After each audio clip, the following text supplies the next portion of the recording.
कृष्णवे नमः। हरे कृष्णा। परिवर्तनी एकादशी के दिन कथा का जरूर करें पाठ, तभी मिलेगा व्रत का फल। परिवर्तनी एकादशी की संपूर्ण कथा आरती इस कथा के सुनने से बेहद पुण्य फलदायक मानी जाती है। इस उपवास को रखने से मोक्ष की प्राप्ति होती है, साथ ही पाप का नाश होते हैं। धार्मिक मान्यताओं को अनुसार एकादशी के दिन भगवान विष्णु और माता लक्ष्मी की पूजा का विधान है। पंचांग को देखते हुए इस बार यह 14 सितंबर 2024 को दिन शनिवार को परिवर्तनी एकादशी है। तो आइए इस परिवर्तनी एकादशी की संपूर्ण कथा आरती। चैनल पर नए हैं तो लाइक करके सब्सक्राइब करें, कमेंट में हरे श्रद्धा भाव विष्णु से पूरा जरूर श्री श्रवण हरि करें। विष्णु भगवान लिखें। युधिष्ठिर ने पूछे केशव, भाद्रपद मास के शुक्ल पक्ष के जो एकादशी होती है उनका क्या नाम है? कौन सा देवता की कैसी विधि होती है? जरा आप यह विस्तार से मुझे बताइए। भगवान श्री कृष्ण बोले, राजन, इस विषय में तुम्हें बहुत आश्चर्यजनक कथा सुनाता हूँ। इसे ब्रह्मा जी ने नारद जी से कहा था। नारद जी ने पूछा, चतुर्मुख, आपको नमस्कार है। मैं भगवान विष्णु की आराधना के लिए आपके मुख से यह सुनना चाहता हूँ कि भाद्रपद मास के शुक्ल पक्ष में कौन सी एकादशी होती है। ब्रह्मा जी ने कहा, मुनि श्रेष्ठ, तुमने बहुत उत्तम बात पूछी है। क्यों न हो वैष्णव जो ठहरे हैं, भादो के शुक्ल पक्ष की एकादशी को पद्मा एवं परिवर्तनी एकादशी के नाम से विख्यात है। उस दिन भगवान विष्णु हरि के सब की पूजा होती है। यह उत्तम व्रत है, आवश्यक भक्तों को मनुष्य को करने योग्य है। सूर्य वंश में माधता नामक एक चक्रवर्ती और सत्य प्रतीक्षा और प्रतापी राजा हो गए थे। वे प्रजा अपने और सा पुत्रों की भांति धर्म पूर्वक पालन किया करते थे।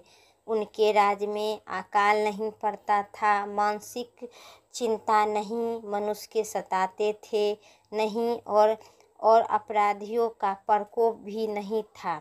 उनकी प्रजा निर्बल था तथा धन धन्य से बहुत और धन धन्य से वृद्धि था। महाराज के कोप में केवल न्यायपालिक धर्म का ही संग्रह था। उनके राज्य में समस्त वर्णों और समस्त जातों और आश्रमों के लोग अपने अपने धर्मों में लगे रहते थे। माधता के राजा की भूमि कामधेनु के समान फल देने वाली थी।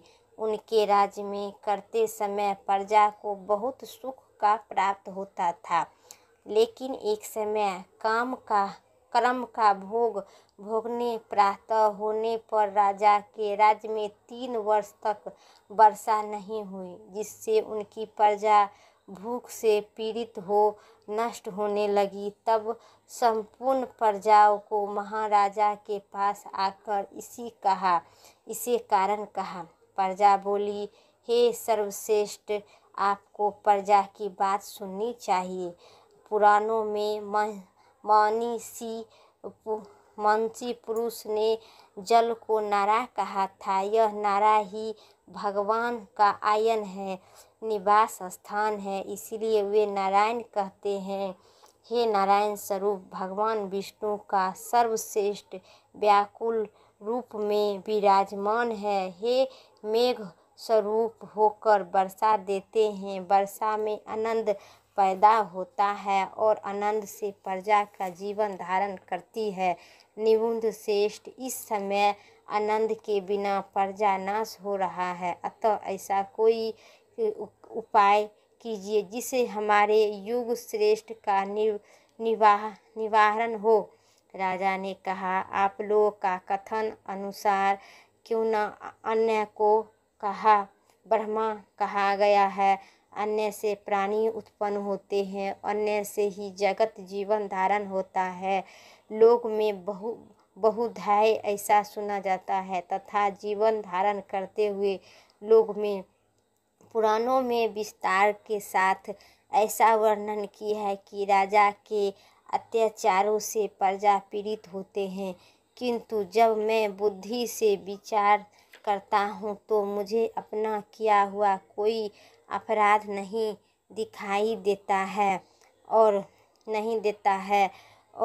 फिर भी मैं प्रजा हित करने के लिए पुण्य प्रातः करूँगा। ऐसा निश्चय करके राजा माधता इन्हें गिने व्यक्तियों को साथ विधाता को प्रणाम करके घनन वन की ओर चल दिए और वहां जाकर मुख्य मुनि और तपस्वी के आश्रम पर घूमते फिरते एक दिन वह ब्रह्मपुत्र अगरी ऋषि का दर्शन हुआ। उन पर दृष्टि पड़ते ही राजा हर्ष ने भरकर अपने वाहनों से उतर पड़े और इंद्र को वश में रखते हुए दोनों हाथ जोड़कर उन्हें मुनि के चरणों में प्रणाम किया। मुनि भी और तथास्तु कहकर राजा का अभिनंदन किए और उनके राज्य के 7 अंगों कुल पूछे। राजा ने अपनी कुशल बताकर मुनि के सर्वप्रथम समाचार सुना। मुनि राजा को आसन पर ग्रहण करने ध्यान दिया। उन्हें ग्रहण करके जब वे मुनि के सामने बैठे हुए राजा उनके आगमन का कारण पूछा। तब राजा ने कहा, भगवान, मैं धर्म अनुकूल प्राणियों से पृथ्वी पालन करता हूँ, फिर भी मेरे राज्य में वर्षा का अभाव हो गया है। इसका क्या कारण है, इसे बता। अब बात को मैं नहीं जानता हूँ, इसे कृपा करके मुझे विस्तार पूर्वक कहिए। हाँ भगवान, मैं धर्म अनुकूल प्राणियों से पृथ्वी का पालन करता था, फिर भी मेरे राज्य में वर्षा का अभाव हो गया। इसका क्या कारण है, इसी बात को लेकर मैं यहाँ जानना चाहता हूँ। ऋषि बोले, राजन, यह सब युग में उत्तम सतयुग है। इससे सब लोगों का चिंता में लगे रहते हैं तथा इन समय धर्म अपने चारों ओर से युक्त होता है। इस युग में केवल ब्रह्मा ही तपस्वी होते हैं, दूसरे लोग नहीं।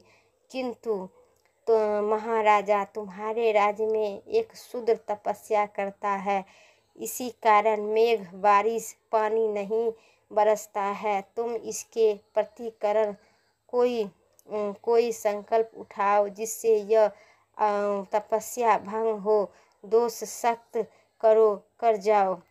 राजा ने कहा, मुनिवर, एक तो वह तपस्या में लगे हैं, दूसरी अपराध है, अतः मैं इसका निश्चित नहीं कर सकूँगा। आप कोई दूसरा उपाय बताइए करने के लिए। तो करने वाले किस धर्म का उपदेश कीजिए।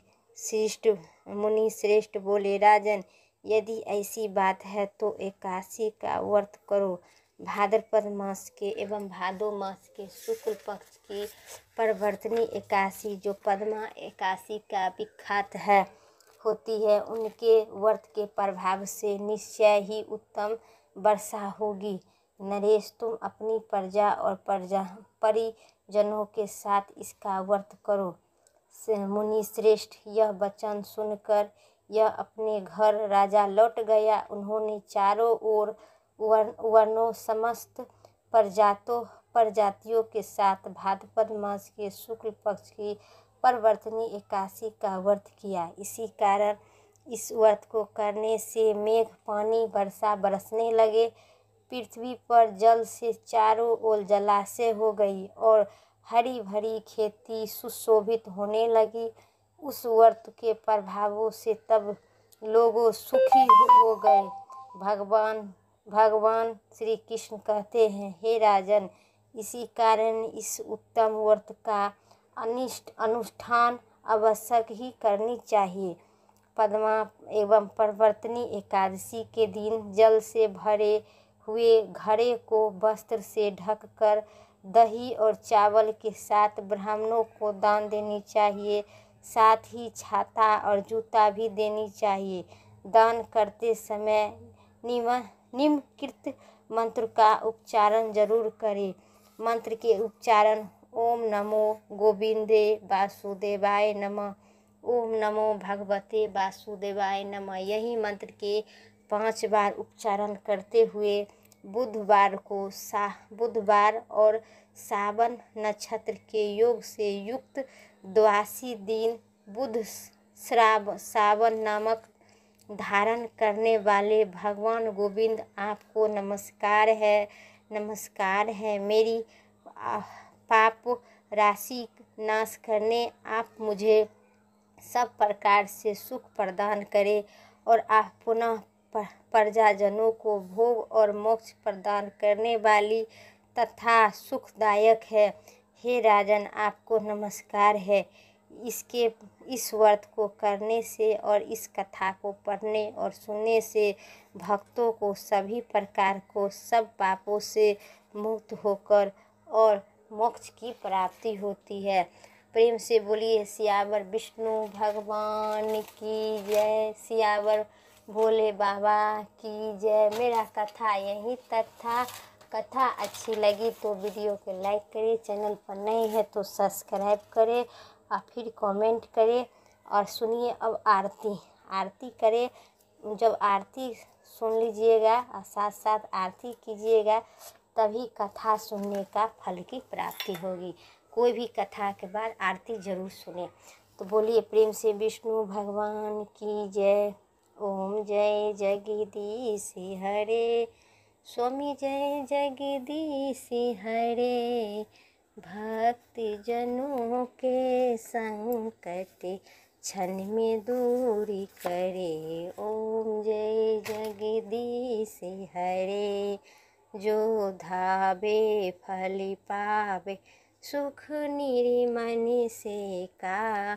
सुख संपत्ति घर आवे, कष्ट मिटे तन का। ओम जय जगदीश हरे। माता पिता तुम्हें मेरे शरण कहूँ किसी की हो स्वामी, शरण कहूँ किसी की। तुम्हें बिनी और न दूजा, आस करो जिसकी। ओम जय जगदीश हरे। तुम पूर्ण परमात्मा, तुम अंतर्यामी, परम पिता परमेश्वर, सबके स्वामी। ओम जय जगदीश हरे। तुम करुणा के सागर, तुम पालन करता हो स्वामी, तुम पालन करता। मैं मूर्ति खिली कौमी, कृपा करो भरता। ओम जय जगदीश हरे। तुम हो एक अगोचर, सबके प्राणपति हो स्वामी, सबके प्राणपति। किसी भी धूमिनो दया में तुमको मैं कुरी थी। ओम जय जगदीश हरे। दीनी बंधु दुख हरिता, तुम रक्षक मेरे। करुणा हाथ उठाओ, द्वार पड़े तेरे। ओम जय जगदीश हरे। तुम करुणा के सागर, तुम पालन करता। विषय बिटारी मिटाओ, पाप हरो देवा। ओम जय जगदीश हरे। श्रद्धा भक्ति बढ़ाओ, संतन की सेवा हो स्वामी, संतन की सेवा। ओम जय जगदीश हरे। स्वामी जय जगदीश हरे। यहीं तक मेरा वीडियो यहीं तक था। बोलिए प्रेम से बोलिए सियावर विष्णु भगवान की जय। जितना भक्तों पद्मा एकादशी को व्रत करे उन्हें सभी भक्तों को आप सभी को भगवान वांछित फल की प्राप्ति जरूर दे। उम्मीद आशा करते हैं मेरा वीडियो पसंद आए। चैनल पर नए हैं तो लाइक करके सब्सक्राइब करें। कमेंट बॉक्स में ज़रूर कमेंट करें ओम हरि विष्णु नमो नमः के। फिर अगली वीडियो लेके आते हैं, तब तक के लिए अपना ध्यान दीजिए। जय श्री राम, राधे राधे।